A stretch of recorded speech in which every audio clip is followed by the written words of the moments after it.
गुप्त नरावती का तीसरा दिन, श्रीमद् भागवत गीता का तीसरा अध्याय।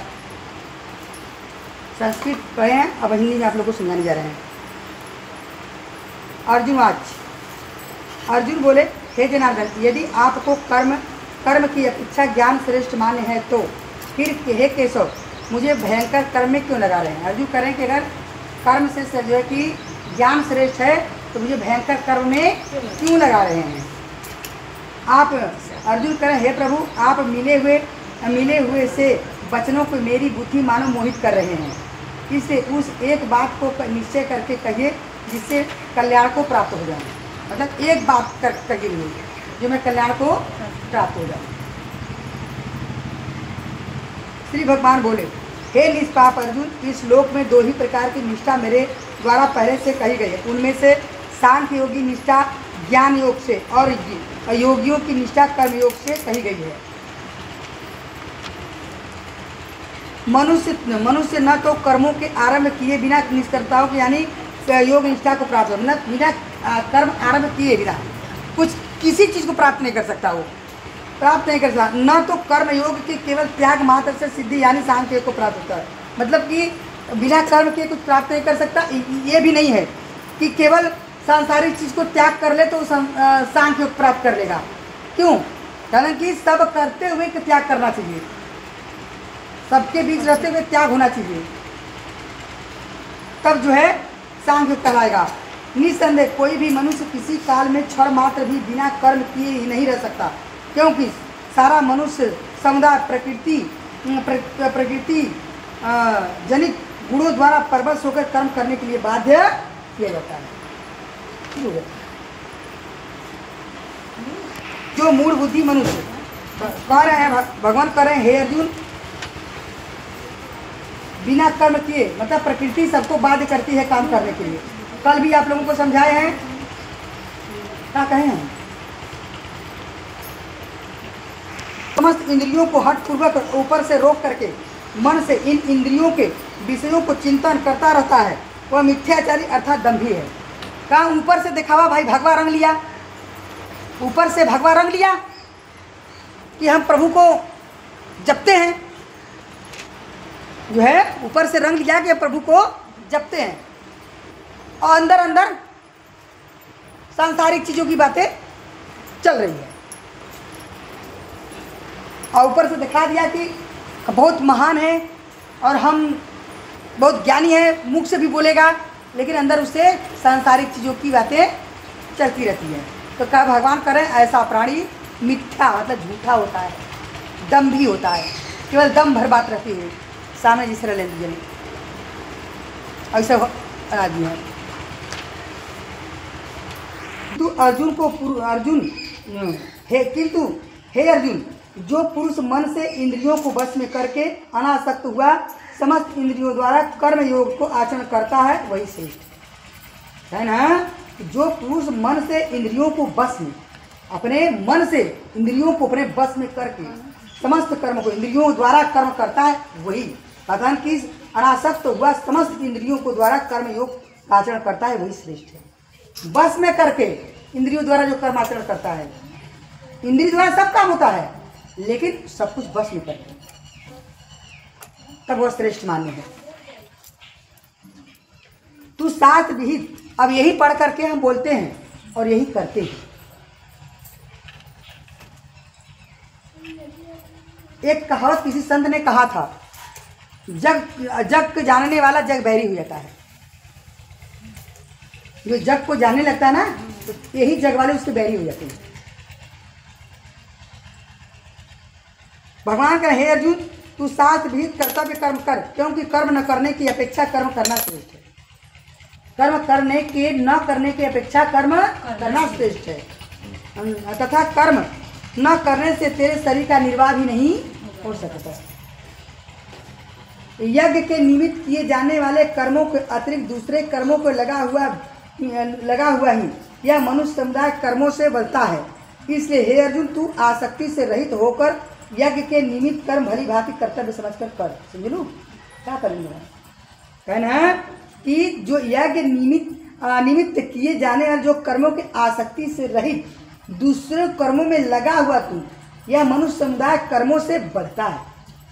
और जो यज्ञ जो निमित्त है उसे छोड़कर दूसरा कर्म करता है वो ऐसा मन लगा करता है, उसे लोभ रखता है तो उसमें बढ़ता है। इससे हे अर्जुन तू आसक्ति से रहित हो जा, उससे आशा छोड़कर जो है आशा छोड़कर यज्ञ निमित्त भली भांति, मतलब यज्ञ को अपना नियम बना ले कि मेरा नियम है, कर्तव्य मेरा है, करना है, ऐसा सोचकर करेगा तो जो है कि भली भांति नहीं भली भांति कर्तव्य कर्म कर, क्योंकि तू प्राप्त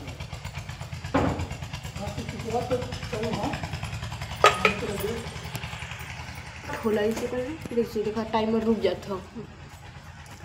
प्रजाओं को रचकर उनसे कहा कि तुम लोग इस यज्ञ के द्वारा वृद्धि को प्राप्त हो जाओ, यह यज्ञ तुम लोगों को इच्छित भोग प्रदान करेगा।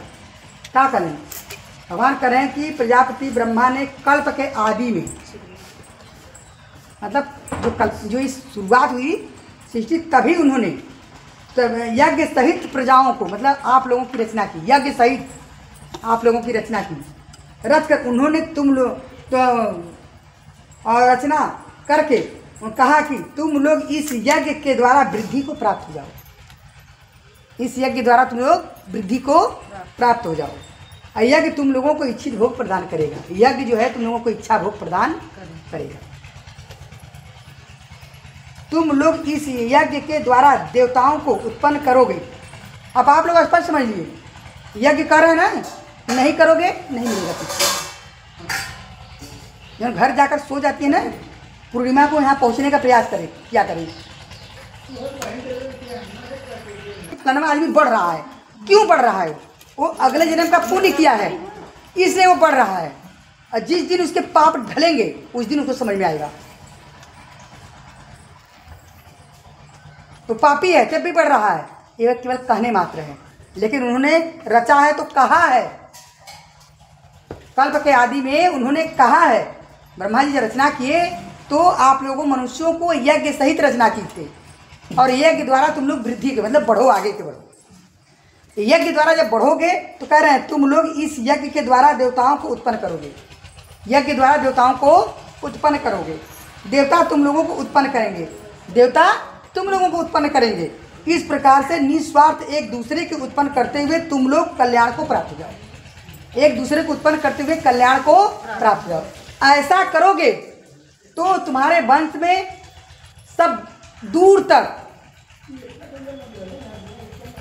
तक कल्याण ही कल्याण होगा। ये मत देखो फलनवा पापी है फिर भी वो पढ़ रहा है, वो पूजा पाठ नहीं कर रहा फिर भी पढ़ रहा है, ऐसे हो रहा है, ऐसे हो रहा है, ये सब बातें मत करो। भगवान ने जो कहा है, 21 बात पर उन्होंने कहा कि कल्याण को प्राप्त हो। जब एक काम करोगे तो कल्याण ये बने कि जो सारी इकट्ठे जो विपत्ति आ जाती है वो नहीं आएगी। उसमें जब बढ़ता है ना, जो पापी है जो बढ़ता है, अगले जन्म का पुण्य क्या बढ़ता है, उसके जाने के बाद तुम्हारी स्थिति क्या होगी वो देखना। ये तुम लोग नहीं देखते हो, केवल बस आँख से सामने आता है वही देख लेते हो, वही बोलने लगते हो। वही कहता है एक दूसरे को उत्पन्न करते हुए तुम लोग कल्याण को प्राप्त हो जाओ। यज्ञ के द्वारा पढ़ाए हुए देवता तुम लोगों को बिना मांगे इच्छुक भोग करेंगे। तो तू लोग निस्वार्थ होकर यज्ञ करबा तब ना देवता लोग देंगे।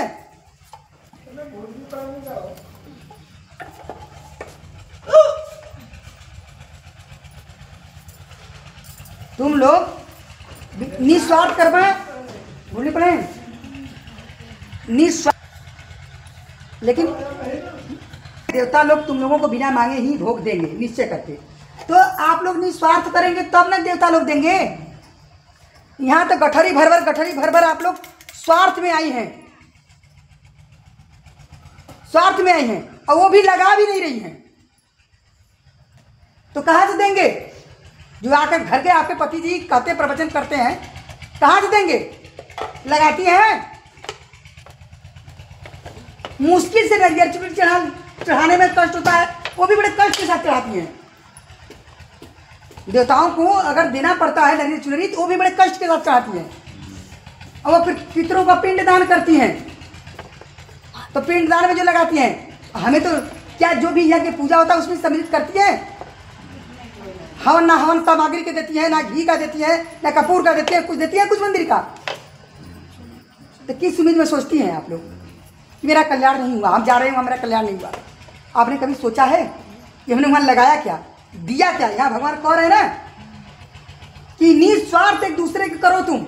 जब ब्रह्मा जी रचे तभी कहे यज्ञ सहित आप लोगों की रचना की, तो अपना लगाओगे तब प्राप्त होगा ना। हम कितना अपना लगा कर तुम लोगों को देंगे? जैसे कोनो काम में जितना मेहनत करो उतना फल ले ना, तो सब भगवानों के हाथ है। सारी चीजें उन्हीं की है और उन्हीं के देने में कष्ट। हमको इसी बात का तकलीफ हुआ, जा रहे हैं कल्याण नहीं हो रहा है। अरे क्या दे रहे हो मुझे? किसे धमकी दे रहे हो मुझे? एक बार भी नहीं सोचे कि हम दे क्या रहे हैं उनको? आओ बैठकर देखो तो कि कितना खर्च हो रहा है। तो वही कह रहे हैं भगवान कि जो है कि तुम लोग एक दूसरे को करते हुए लगाओगे तब ना करोगे एक दूसरे का। यज्ञ के द्वारा बढ़ाए हुए देवता तुम लोगों को बिना मांगे, जब यज्ञ के बढ़ेबे, यज्ञ कम भैल, पहले बढ़ौले रही कम भैल, का जो है कि हवन सामग्री लाते थे 5 कुंटल का बखारी, और जो है कि गैलन कितना का था जो नीला नीला ड्रम होता है वो?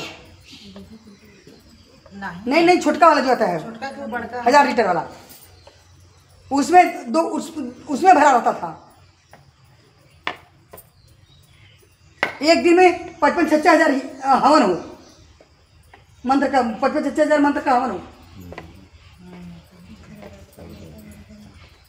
यहाँ हो वहाँ हो। यज्ञ से तू बढ़ाए हुए देवता तुम लोगों को बिना मांगे, तो ऐसा करोगे दोगे तब ना देवता तुम लोगों को देंगे। भोग बिना निश्चय देते रहेंगे, और इस प्रकार से देवता द्वारा दिए हुए भोग को जो पुरुष उनको बिना दिए भोगता है वह चोर है। स्पष्ट जान लीजिए, स्पष्ट जान लीजिए।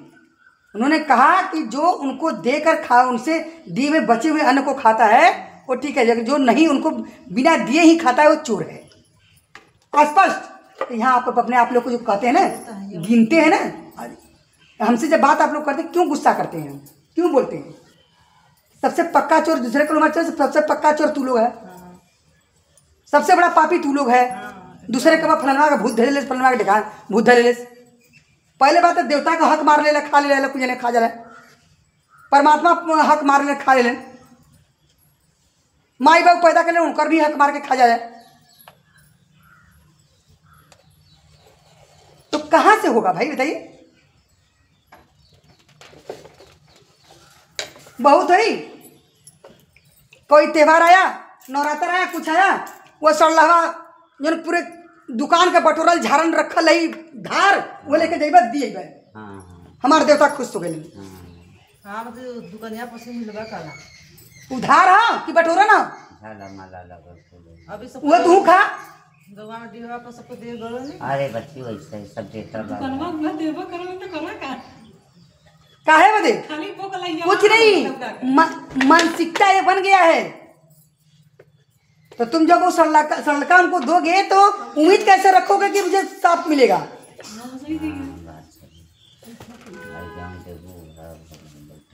तो भगवान कह रहे हैं यज्ञ से बचे हुए अन्न को खाने वाले श्रेष्ठ पुरुष सब पापों से मुक्त हो जाते हैं। जो यज्ञ से बचे हुए अन्न को खाते हैं वो पापों से मुक्त हो जाते हैं, और जो पापी लोग हैं अपना शरीर पोषण करने के लिए अन्न को पकाते हैं वो केवल पाप को ही खाते हैं।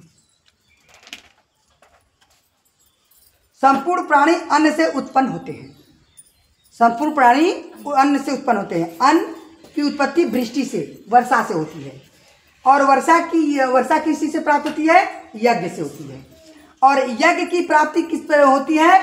कर्म समुदाय 2 वेद से होती है। यज्ञ किससे उत्पन्न होती है?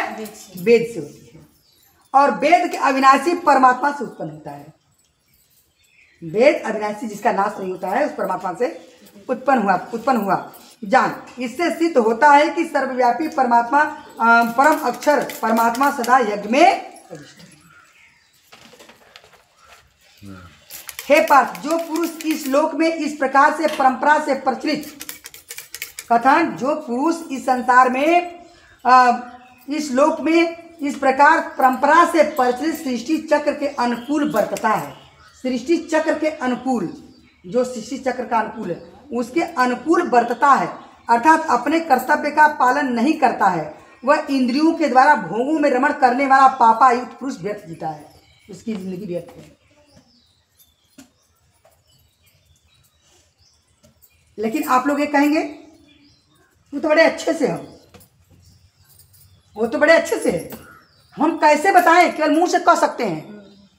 गुरु हरदम सबका यार वो कुछ नहीं करता, पूजा पाठ भगवान को तो बड़ा बड़ा बड़ी में आता है। सुनिए पहले, सब लोग कहेंगे कि भगवान यहाँ बोले हैं कि वो व्यर्थ ही जीता है, अगर झूठा खाई दिखावा करते व्यर्थ जीते।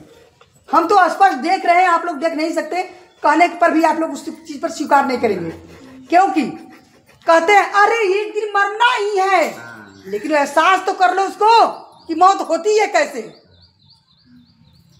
होती है, क्या मौत, तब तो समझ में आ जाएगा तुमको। उसे बोध करके देखो तो मौत क्या होती है, तब समझ में आ जाएगा तुमको। तब तक डर, तुरंत इतना डर जाओगे कि तुम्हारी हालत खराब हो जाएगी जिस दिन मौत का बोध करोगे। मुंह से कहना, उसको बोध करना, एहसास करना अलग बात होती है। अरे बहनी क्या कही तो सब के मरा की बात कह देना आसान है, मरने के बाद क्या होता है वो देखो, उसका बोध करो, तब समझ में आ जाएगा। हम तो देखते हैं क्या मिला, यहां से वहां क्या मिला, क्या जिंदगी चल रही है, क्यों? जब तक ही सबकी दुर्गति करती रही।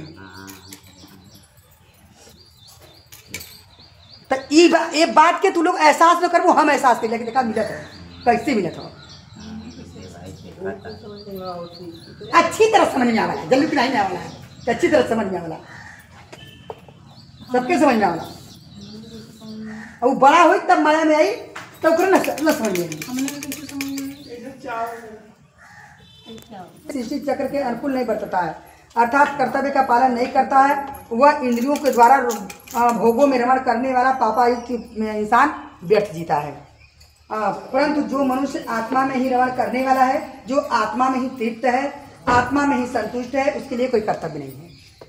जो अपने आत्मा में संतुष्ट है उसके लिए कोई कर्तव्य नहीं है।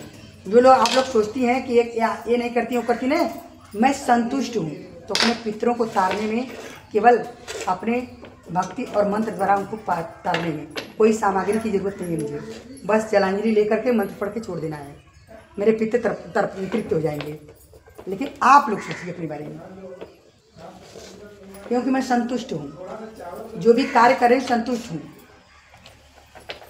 एक बात और, अब घर जाकर ये कहिएगा कि मंदिर पर मुझे आना ही जाना होगा, क्योंकि मैं मेंबर हूँ।